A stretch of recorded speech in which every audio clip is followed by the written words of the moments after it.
Welcome to the intersection of technology, cybersecurity, and society. Welcome to ITSP Magazine Podcast Radio. You're about to listen to an episode of Tech Done Different Podcast with Ted Harrington. Do you follow the pack or challenge the status quo? Join Ted as he explores how to succeed by going against conventional wisdom. You'll hear leaders in technology and security tell stories about how they achieve their success by doing things differently. Knowledge is power. Now, more than ever.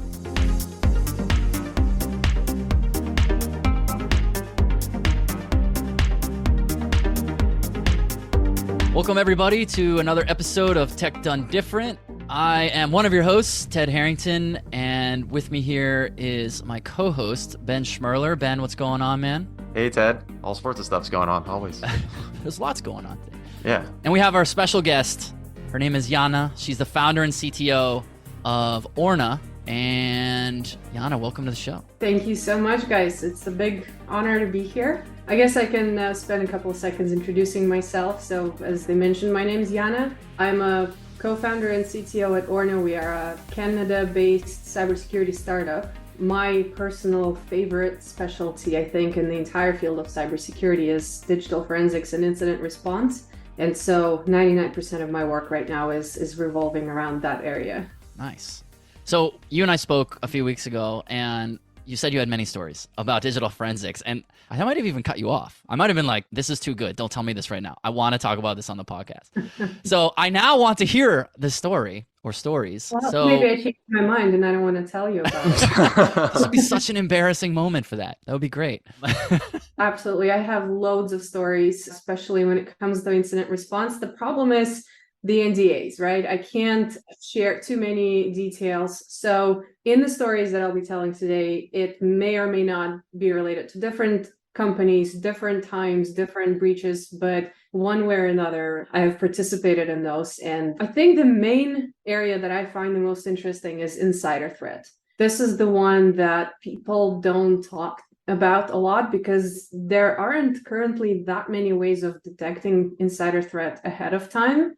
And so there is very little companies can do to actually prevent it or find out right away, you know, if something's happening, unless of course it's a Microsoft data center where they check your weight on your way in and out, make sure you didn't take anything out of it. You know, it's pretty cool security there. So yeah, so this story happened last year. It's still really fresh in my mind because of how it was evolving. We got called into a company that experienced a ransomware attack. And the first thing that immediately jumped to us is in any typical ransomware attack, when you see files being encrypted, they usually move throughout the network in a matter of 1 or 2 minutes. And so there is no way to stop it in time. Usually it's all or nothing. And usually that ransom note is located in every single damn directory. You can't miss it. It's everywhere. And this time it was surprisingly a partial encryption. So not all assets got compromised, some workstations, some servers, not everything. And the ransom note was only in one particular directory, not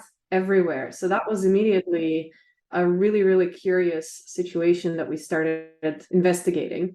And as part of the routine engagement, the company was mid-sized business, but their IT team consisted of just one person, and that's their CTO. That's the only IT person in the company. Nobody else knows anything about computers. So when we started digging around, we sent some of my team members on site so that we could take images of their disks, of their servers, and you know, take it back for analysis.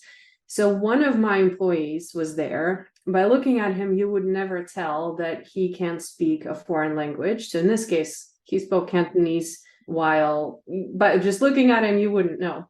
And the CTO just happened to also speak Cantonese. And when they were together on site, that CTO called someone on the phone and started discussing with someone exactly what is going on, exactly the progress of investigation. What are they taking images of? What are they doing? Who is on site? You know, all the details, which you would be surprised to learn that a person is discussing with someone, especially nobody else at the company would have been involved in that conversation. So I would say it's luck that we found out about this, only because my employee understood what was being said on the phone, right next to him. So we got a little bit alarmed by this behavior, but we still didn't put any blame on anyone because you have to have facts. You can't just walk around, pointing fingers and causing like blame. So the next thing that we went to do is we wanted to see the firewall logs and see what happened there, if we can pick up any network activity, pretty much anything. And the moment that it was all discussed openly in the war room together with that CTO, because again, we're taking him as a friendly person. Obviously, by how many times I'm mentioning him, I know you've figured out who the insider threat was at this point. The next thing you know, we start talking about logging into the firewall, and within an hour, the firewall gets factory reset. And everybody says, I don't know, I haven't done anything. And we asked the CTO itself, and he said, I have only done a power cycle. Power cycle should not reset the firewall, which is true, it shouldn't. But here's the thing. When you do a factory reset of specific firewalls, it resets the logs, all the logs that you previously had, but it doesn't reset the logs of the reset itself. So there are records, and we immediately looked into it, and we saw that the reset was performed by this person's account from the web console, right? So there is no two ways around it. It's either his account was compromised or it was him. And with all of the pieces of the puzzle putting together, we notified the rest of the team, and they were really, and they were in big disbelief, understandably so. Imagine that person worked at a company for 14 years, right? This is not someone new. This is someone who has been with the company. This is the only person whom they trusted to keep the company safe and secure, and all that good stuff. He got suspended for the time while the investigation was ongoing, and the more we kept digging, the more it looked like a very sloppy insider job, really, because we found traces of this ransomware strain being built on the server itself. If you've met any kind of attacker before, and they will never risk spending too much time on the victim's network, not to mention actually building or developing something using the victim's resources. That's just not how it works.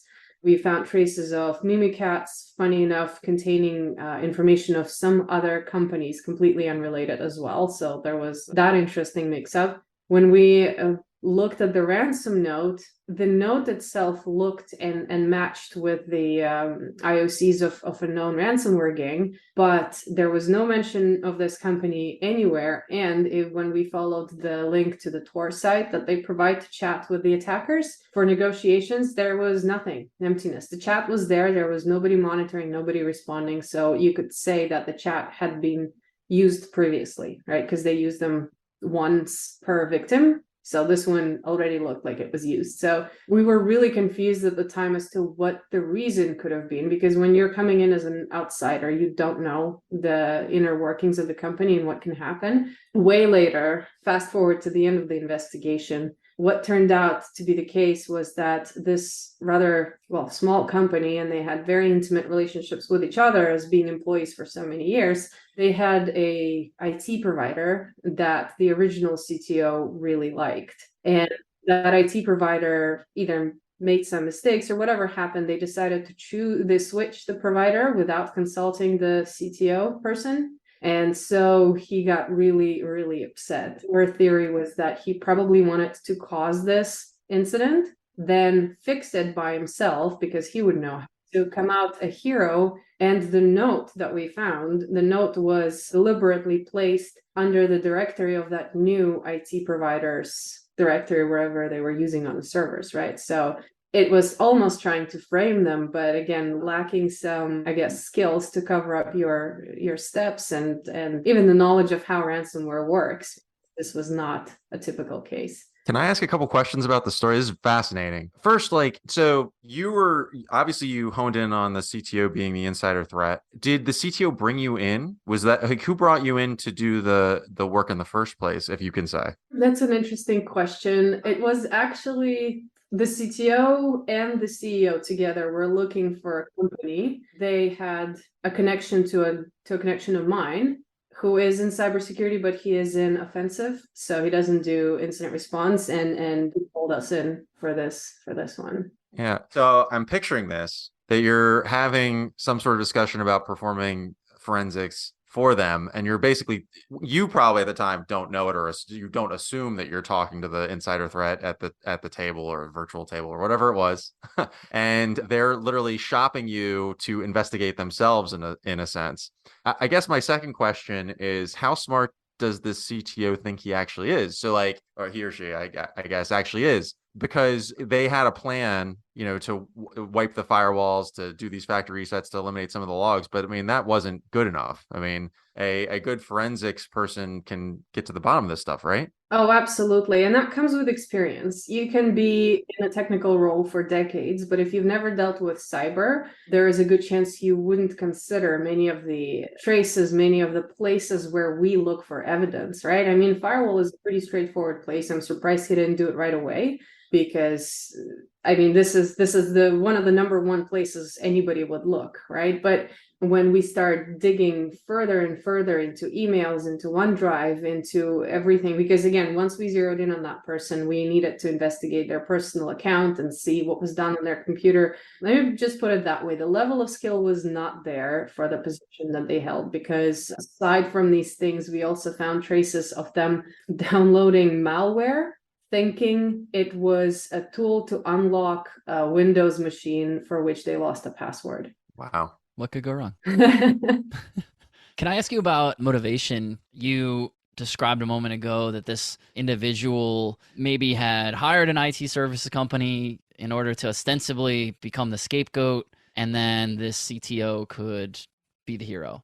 Was that the motivation, or was there some sort of financial gain that would come? Like, that seems like a really elaborate series of steps just to look good to your boss. Is it that, or was there more to it than that? I would think that this was it. There was no financial gain from this specific operation, because the company would have never paid ransom. They had backups, they had cyber insurance, and there was no data lost, really. Whatever was encrypted, the backups were rolled out pretty fast. So the only way they could get financial gratification out of this would have been if the company paid ransom, and they would have gotten a portion of it. Right. So in this case, consider yourself an affiliate, but somehow they got their hands on a piece of old malware that was old ransomware strain of a known ransomware gang. So wasn't even an active one. There just seemed to be easier ways to look good to your boss than this. Yeah, you could just do a good job. I mean, just do a good job. I don't know. You would think, but if he's been with the company for 14 years, I mean, how much better does it get, right? What else can you prove? You've been there, they trust you. It's just not good enough. So we need to stir things up a little. You were mentioning that like the CTO was kind of a one-person team, right? So they were handling everything, which is not common necessarily. I mean, you even in the smallest organizations, normally you'll have some kind of separation of roles and skills and things, backups even, like, we used to talk about at my old IT job, the bus test. We don't, what's the test? If you get hit by a bus, can we survive? Well, in this situation, obviously not. It's so dark, Ben. Yeah, well, I mean, that's the bus test. It's a very simple test. You can solve it very quickly. Anyway, my question to you though is, do you think the one-man team part is kind of intentional? Like, if you're operating by yourself and you hold the keys to everything and you control the policies, and you know how the policies work, you know how the IT works, and you know how to do things, I mean, does that make it easier to be an insider threat person? That certainly makes you cockier. That certainly makes you feel more empowered, like you're in control, you can do whatever because you also are the only one who can fix it. But it's actually not uncommon for Canadian small and medium-sized businesses. I speak from experience. I've worked predominantly with Canadian companies, and this is something I see a lot. Sometimes we will have one technical person in the company and then an outsourced IT for the rest of the stuff, your desktop imaging and hardware provisioning and stuff like that. So that was exactly the case here, except your outsourced IT also aren't security experts, so they can't help when something goes awry, especially when the ransom note was found under their own directory. So we couldn't allow them to participate. They're a third party, so we had to kind of keep them on the bench. But this isn't actually the only insider case, and that's why I love this topic, because again, it's not easy to identify an insider threat, and then also once it happens, it's not easy to accept that one of your employees, or maybe even high-level employees or executives, have deliberately or sometimes unintentionally done something to compromise the company. We've had a case where a person was in financial trouble and through months have been channeling some financials in like secretly to their own account, and when the company found discrepancy, they hired us to investigate what happened. Another problem with investigations is that whenever you come in, they want answers right away. And you have to manage expectations and keep telling that it's not a day or a 3-day job. It's usually weeks, because you have to understand the amount of logs that you have to go through, the correlation, finding these patterns, eliminating false positives. And there has to be a very strong feedback loop as well. I mean, we're coming in there with no context. So we're going to come back with questions. Is this normal? Is this part of your business function? Is this a website you usually visit, and stuff like that? We can't make conclusions based on just what we see. We have to talk to them. Can you always do it? Like, so, you're talking about logs and stuff, but logging isn't necessarily something that every organization does diligently. I mean, have you ever found yourself in a situation where someone has a major incident? You're smiling. So I think I know the answer, but I want to hear from you. Like, are you sometimes between a rock and a hard place? They have a major incident. You're like, look, the evidence is all burned away. It's all gone. There's nothing I can do. That is the case in 90% of my cases. And overwhelming majority of companies do not enable logging. Either they don't know that the logging is not enabled and they just assume that everything's all right, or they don't even know that it exists, in that specific area, or they're trying to save costs, because you have to maintain logs, in my opinion, at least for 90 days. I think that is the PCI requirement as well. Ideally, you want to keep them for a year. We know that, based on different reports, the average dwell time, the time that an attacker spends on the network before they make the serious or final move, is 270 days, if I'm not mistaken, or something of the sorts. So it's multiple months, right? And you can't just jump in on a case and expect that you will find something that happened 3 days ago. Usually the point of entry has been much, much earlier. So yes, that amount of logs is going to generate quite a bill for your storage. But it is an essential part of business. And, if anyone here, if your listeners are actually managing any kind of infrastructure, I urge you to go and enable all kinds of logging, be it in cloud or your firewalls, especially your firewalls, all of the logging, everything that you can possibly find, all of it will be helpful. Why? Because when an incident happens and any forensics company comes to investigate, it's going to, first of all, make it so much easier and faster for them to find, so you don't have to pay such an extended bill for too many hours spent digging around. And two, it's very important to find the root cause. If you don't have the logs, we can't tell you how it happened, because it could have been a million places. I mean, sure, I'll do a vulnerability assessment and configuration assessment of all of your assets, and I'll tell you, yeah, they could have walked in through the OpenRDP port, as well as through your insecure web application, as well as through, I don't know, FTP port or whatnot. There's a bunch of opportunities, and I can't tell you which one was the culprit this time, because we don't have anything to trace back to it. So you want the forensics company to be able to tell you how the attackers got in, because that's the only way you're going to fix it going forward. We've had companies do that when they've been breached and the breach was eliminated eventually. They would just restore from backups. They wouldn't even rebuild their servers. And I have a story about that too. And then they would have a secondary infection a few months later. Yeah, which is also probably a violation of any number of compliance policies, basically just trying to wipe away the evidence. So absolutely, but we don't have too many regulations in Canada that would mandate businesses to do anything. And that is, in my opinion, the main reason why Canadian businesses are so much behind on cybersecurity practices, because unless you're financial or healthcare, there is nobody to tell you or to fine you for doing something wrong. That's it. So what's the advice here? I heard you point out a really interesting observation that in some cases, people think that logging is enabled, and in other cases, they don't even know that it's something they should be doing. So what's the advice to those organizations? Because maybe they're slightly different problems, but it sounds like in either case, maybe they don't have the technical capacity to solve this in advance. So what's the advice to them? Well, so enabling logging is one of the big items here, and I've already covered on that because you want to be able to trace back to what happened. You want to enable logs for your databases too, to see who messed with them, who logged in, what commands they performed, what they've raised. If you are running web servers, you want to log any activity on those servers too, and make sure you know who logged in, when, what they did with the server. It's going to be helpful not just for cyber stuff, for your regular IT issues as well. If your production fails, you want to know why, right? And same for the databases. For your firewalls, you absolutely want to log all of the traffic. If you're running a cloud environment, Azure, AWS, you want to make sure that you have all of these in AWS. They're called CloudWatch and CloudTrail.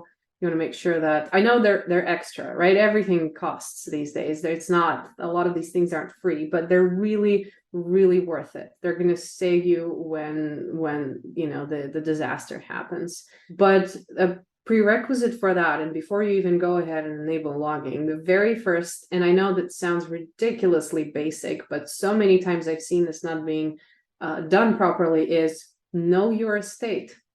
Do a very thorough inventory of everything that you have. Know what kind of information is stored on every of your servers or SharePoint locations anywhere, because we do a lot of tabletop exercises. They are mock cyber incidents, right? And then as we walk companies through these scenarios, 100% of the time, what happens is when we say, okay, so and so servers have been breached, and let's say workstations or a couple of SharePoint locations, and the attackers are threatening that they're going to expose this info if you don't get in touch with them within 72 hours.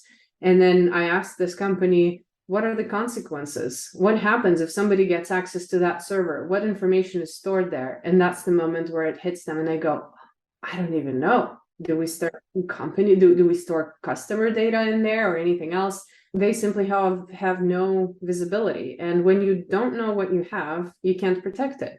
So the very first basic step is make sure that you have very accurate, up-to-date inventory of the type of the data, where is it stored, how is it stored, who's got access to it, and then you can start planning your next steps. That's fascinating. We talk about threat modeling a lot in our line of work, and knowing the assets that you have to protect is critical for security. I mean, how do you even know what the proper approach is if you don't know what you're actually protecting, where it sits, et cetera? Not just that, but resource management too. I mean, to your point, you were talking about logging and how these things can be expensive. Well, if you're trying to make every dollar count, you got to make sure you're putting in your energies into the right places. Oh, exactly. I mean, a lot of the things that I meet, at least in Canada anyway, is that companies see cybersecurity as a cost center, an expense. But the reality is that these days, cyber is no longer a cost center. It's rather a cost of doing business.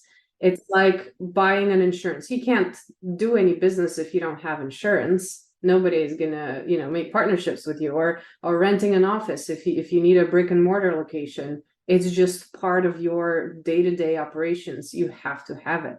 Otherwise, incidents, they do happen, they will happen, especially right now with the unstable political situation. We have the very well-known nation-state threats. I mean, I am Eastern European myself. I deal a lot with Russian hackers. Obviously, I read their texts, so I recognize their footprints when I see them. It's easy for me. And frankly, that's all I've seen in the past 3 years. 99% Russians, nobody else. Here where I am in Maryland, we were recently hearing about Johns Hopkins having an incident with an application MoveIt, which the federal government warned about, and it's being exploited by these very same types of people. Quite a scary situation. I think people maybe think, well, we're too small. We're not this big of a deal. We're just a company that makes widgets or something like that. Why do they care? And the answer is because you have something you care about. That's why. It doesn't even matter if you think you're not big enough. Oh, absolutely. This is one of the, I guess, mindsets that a lot of companies have. They say, I'm not important enough. I don't have any important information to steal. Let them steal it. No, don't let them steal it, because they're going to make your business halt. Whatever it is that you do, they might not care for your data, sure, but they're going to stop your business until you pay them off. So that's that. Yeah, it's not just about data. Yeah, I agree with you on that. Well, Jana, this has been really enlightening. I think this has been helpful for our audience. As we wrap up, is there anything that you want to leave our audience with that we haven't talked about? I mean, that you want them to know about? Well, I would say, I mean, I'm risking repeating a lot of cliche phrases, but Let's do it. The more cliche, in the this better. industry, really? In this industry, we say it's not a matter of if, it's a matter of when you're going to get breached. So we are in the trenches. I see this every day. Of course, it's not such a common occurrence for a non-cybersecurity related person, right? But for me, and I see this every day, and every single time I get called in on a case, it's the same story over and over again. Companies are not prepared. There is so much panic when the incident happens. And I mean big incidents, right? And what a lot of companies don't understand is how much work goes into responding to them. And it has to do not just with the IT and digital forensics and us digging into what happened. There is so much more to it. There is HR implications if we're dealing with insider threat, because you have to consider whether or not you can fire them with or without cause, with or without compensation based on your local labor laws. And you are risking a lawsuit if you don't do this right. Same for a legal counsel help, because they have to give you client attorney privilege. For instance, if you have a case and you have an incident and your CTO sends an email to your CEO saying, oh crap, we haven't done ABC, and there was no lawyer involved in that message. And if that case later goes to court, that email can be subpoenaed and used as evidence of company's negligence or failure to comply with certain requirements. So you want to have your legal representation there one way or another. They can advise you not only in client attorney privilege, but they can also advise you in regulatory compliance requirements, especially privacy frameworks, if you have to notify some individuals. Another very important component is public communications. It is a very frowned upon practice to try and hide things. And that's what every company intuitively tries to do. They try to hush everything that happened, but trust me when I say that this is only going to backfire, because again, regulations and also trust of your customers, of your partners, of your vendors. If you hush something that had happened that could have affected them, they're not gonna like this. And you have to control the narrative before it escapes you. If somebody pushes something on Twitter and it gets out of control, you don't control the media anymore. There are executive decisions, you got to report to the board. There's so much involved in responding to an incident. So I'm going to say, make sure that you have a plan, that you have at least 3 to 5 playbooks of the most common scenarios you meet. That would be ransomware, Office 365 account compromise. These are the two that we see most of the time. And also some sort of network compromise. Consider your external footprint and kind of patch it up. So yeah, that's the word of wisdom of the day. I love it. That's such good insight, such good advice to leave people with. Jana, you've been amazing. Thank you for spending some time with us together today. Thank you so much. My pleasure. So Ben, what did we learn from Jana? Besides the fact, by the way, that she's like Cher. She only goes by one name. We were like, I just want to make sure I get this correct, how to introduce you. And she's like, Jana, that's it. Well, like, look, when you're the premier digital forensics person, you get to do stuff like that. Apparently. You get to be Cher, you get to be Madonna, or whatever single name you want to use. That's how it works. Eventually, I'll just be Ben. I mean, I was saying before we just got back here, I was in IT services for a long time, managed IT services, and a lot of the stuff she says really resonates with me, particularly the planning piece, which is you really can't, I mean, certainly there's over planning, but knowing the reasonable potential scenarios that your organization could face in terms of security incidents, having a plan for them, making sure you have the tools in place to protect, making sure you have the logs in place, which is, I mean, I couldn't empathize more with what she said. People don't like logging for a lot of reasons, but it's so important because you want to first, obviously you don't want an incident to happen in the first place if you could possibly avoid it, but that may be unrealistic, even if you're doing all the right things. You have to have the parachutes in place to make sure that you can deal with these things in the right way. Just because you think that we're a small group or it doesn't matter that much or the damage wasn't that bad or whatever, you owe it to your customers, you owe it to your employees, the stakeholders involved in the business to do the right thing, plan things out, and make sure that if you do have an incident, you can get through it smoothly. It can be the difference really between a simple recovery, less expense, less stress, and a disaster that could really destroy a business. I found myself thinking in that episode about this idea that like logging, like there's nothing sexy about that. Regulation, there's nothing sexy about it. But as she's talking about like the importance they have in a digital forensics process, I was like, maybe logs are pretty cool. You know, like they're totally rad. No, I mean, they're really important. I mean, these are the things that forensics people go by to be able to figure out these incidents, where they come from, how they originated. If you have a cyber insurance plan and you want to be able to, you know, for example, if you actually do need to get money back or something like that.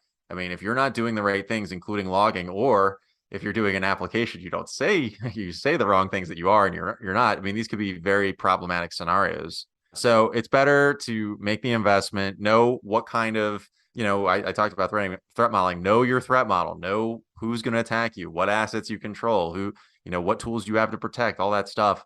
Because unless you're really in control of that and you're reviewing it constantly, someone's going to exploit the hole. And the bad guys only really have to be right once. They only really need to be able to find that one flaw and exploit it. And it could be immensely painful. Yeah, it's interesting, this particular discussion, right, about the aftermath. And I think about like what we do at ISE, right, is we're on the other side. We're trying to prevent it. And it's really fascinating when you think about, like, if it's a Venn diagram, one circle is those of us from ethical hacking, pen testing, all that, like everything to try to prevent. And then the other circle in the Venn diagram is what do you do after? So incident response, digital forensics, all that good stuff.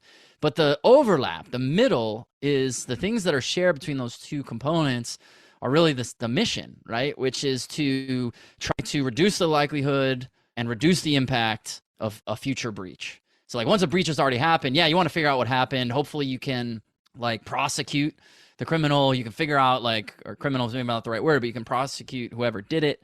But all of those steps are in order to disincentivize other people in the future from doing this same thing. Would you agree or disagree with that? I mean, sure. I mean, we should definitely do all of those things. I have no argument with any of it.